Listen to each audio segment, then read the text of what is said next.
ओ stenographer, तो stenographer नाव माईच्या मी छातीवर कोरले. इकडे पहा, आपण इथं सर्व मागण्यांचा विचार करणार आहोत. एमपीएससी मात्र प्रमुख आपण ऑफलाईन का, जर प्रत्येक परीक्षा आपण ऑफलाईनचा विचार केला, आपण हायटेक एमपीएससी ला का केलो, तर एमपीएससी मध्ये प्रत्येक परीक्षा आपण ऑफलाईन घेतल्या तर ऑलरेडी तलाठी, ग्रामसेवक, लिपिक, सरळ सेवेच्या सर्व परीक्षा एमपीएससी कडे गेल्या आणि एमपीएससी मागून पुन्हा टीसीएस कडे दिल्या. म्हणजे भांडलो आपण सासूसाठी आणि दलिंदर सासूच पुन्हा वाटण्याला आली. तर त्यामुळे मेन काय होतं, आपली मुख्य मागणी आहे परीक्षा ऑफलाईनच व्हाव्यात. या मागणीसाठी आपल्याला जोर लावायचा आहे आणि त्यासोबत पाणी उचल द्यायलो तर दांडाला पपायाचे झाडं लावायचे. ते पपायाचे झाडं म्हणजे स्टेनोग्राफर. आपलं मूळ टार्गेट एमपीएससी आहे. मधामध्ये आपल्याला स्टेनोचा मुद्दा मांडायचा आहे, मधामध्ये जलसंपदाचा मुद्दा मांडायचा आहे, मधामध्ये पोलीस भरतीचा मुद्दा मांडायचा आहे, मधामध्ये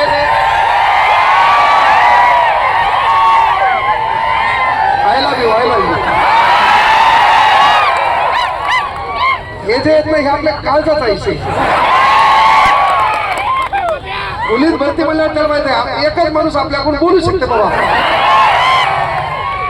पण असं बाकीचे काही आता काही जण काय तयारी करायला, तलाठी, ग्रामसेवक, लिपिक, कनिष्ठ लिपिक, वरिष्ठ लिपिक, जनसंपर्क विभाग, पाटबंधारे विभाग आहे ना, डेप्टी कलेक्टर, कलेक्टर कंसाची लागल ती लांब उभे.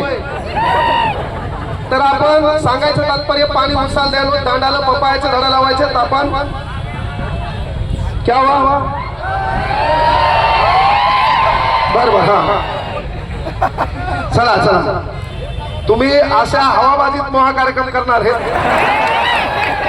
पण ताण घेऊ नका. मी त्या दिवशीच्या व्हिडिओ मध्ये मुद्दाम सांगितलं, मायामाग कोणी लागलं आपलं काही धतुरा वाटणं करू शकत नाही.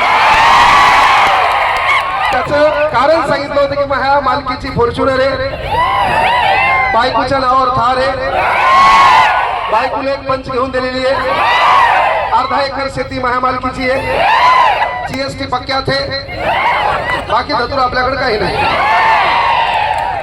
त्यामुळे ज्याचा व्यवहार रोखटोक असतो, ज्याच्यामध्ये एकच गोष्ट आहे की बाबा विद्यार्थ्यासाठी झडताना किंवा जे पोटात आहे ते ओठात आणण्यासाठी अलीकडे एक वाक्य घातलं होतं की बाबा त्यासाठी माय लेक आणि बाप एक लागतो.